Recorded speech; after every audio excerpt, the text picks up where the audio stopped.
has a question for you. What type of person is it who goes to a busy park in broad daylight, armed with a homemade spear, and rapes a young girl?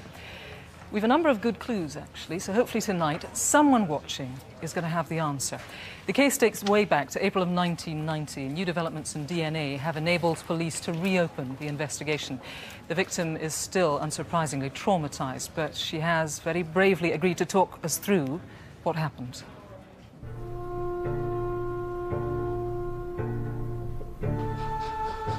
The Honeybourne line, Cheltenham, a disused railway track that is now used as a thoroughfare.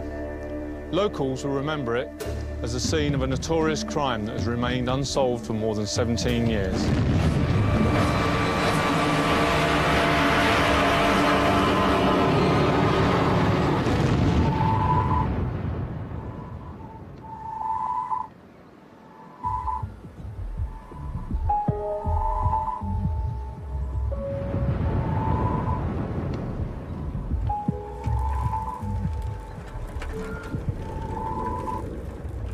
Many people reported a man acting strangely that day.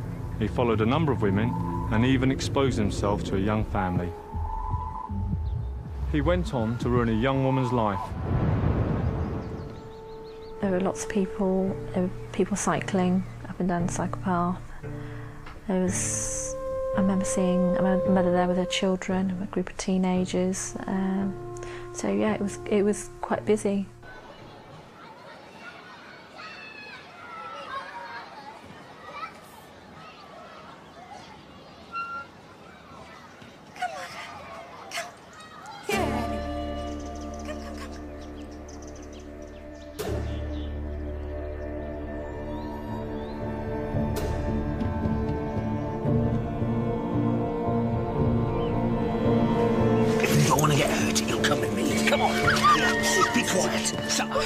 He had a weapon on him. It was quite a thick, sharpened stick with a nail in it. It looked very threatening. I just didn't know what was going to happen. I've never been put in a situation where I didn't know whether I was going to live or die. Shut up! I didn't know what he was going to do to me, what he wanted to do to me. I didn't know, but I feared for my life.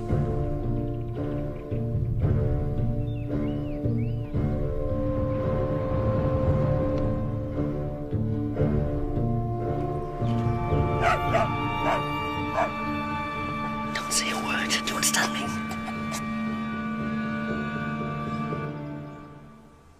He undid my blouse and he hitched my skirt up. He removed my underwear and then he proceeded to rape me. And one thing that always stays with my mind is that he asked me to sit back and enjoy it.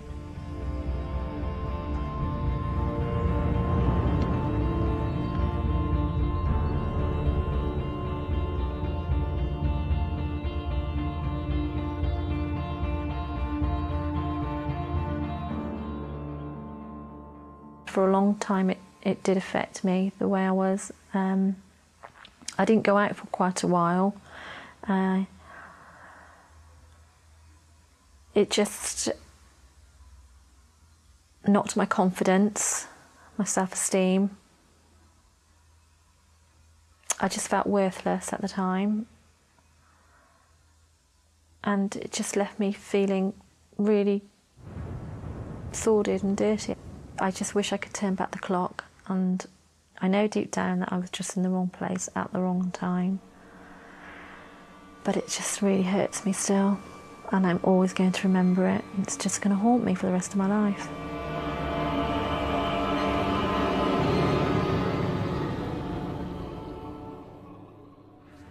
Well, Professor David Cantor is with me. He has produced profiles for over 200 cases and has developed the field of investigative psychology for the last 20 years. Thanks for taking the time to join us.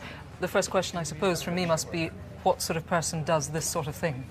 Well, that's, of course, the real number of the whole thing, is that this is a very strange individual in a number of ways. He's taking a lot of risks because he's there at the time, throughout that afternoon, seen by a lot of people. He exposes himself. It's very unusual for people who expose themselves to go on to attack.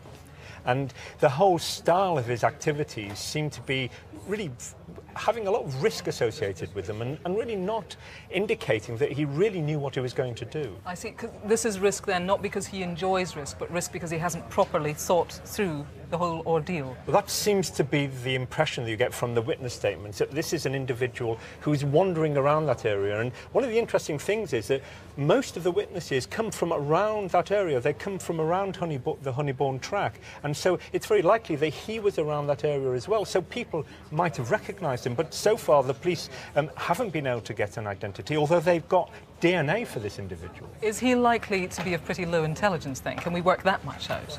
Well, it seems that he's not very bright. I mean, he's taking lots of risks. He's left all sorts of forensic evidence.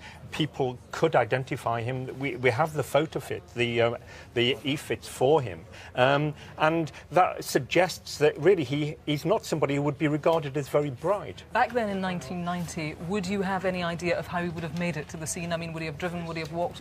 Most likely as what? It seems very likely that he wandered into this area the way everybody else did, that this was an area that people came on a hot April day, and he would have been aware that there were lots of people around, and you get the impression he's sitting around waiting for the opportunity. That's what happens with these sorts of offenders, is that they're waiting for the moment that they think is right, and then it's almost an impulsive act. So he hadn't really planned it, would that lead you to believe that he's generally the sort of person who doesn't plan things and might be a bit chaotic and random in his behaviour? Well, he would certainly be somebody who would be known on occasion to be impulsive, to be somebody who would do something that may be seen to be out of character. This may be one of the reasons why the police still haven't identified him after 18 years, even though, as I say, they've got the DNA, because people who know him may think that he's not the sort of person who would carry out this sort of serious attack. Let's take a look at it. Well, let's call it a spear, for want of a better description.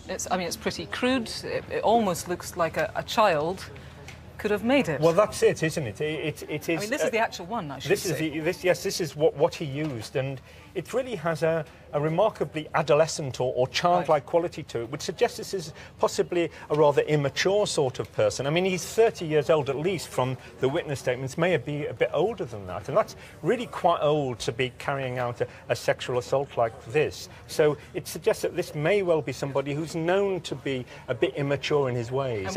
30 years ago, when he was 30 years old, 18 years ago. Right, and that's one of the difficult things, isn't it? People have got to think back to then. This is somebody who may now have gone on to develop relationships and be a bit more straightforward. That's right. I mean, these people can grow out of these sorts of habits. They can find somebody who they can settle with, and it changes their styles and way of dealing with things. David, thank you so much. Look, if you have got any information, then please do call us here in the studio, the number 0500 600 600.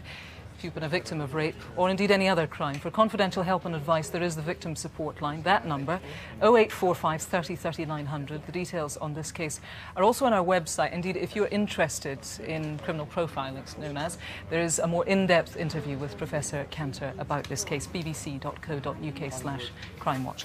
Now...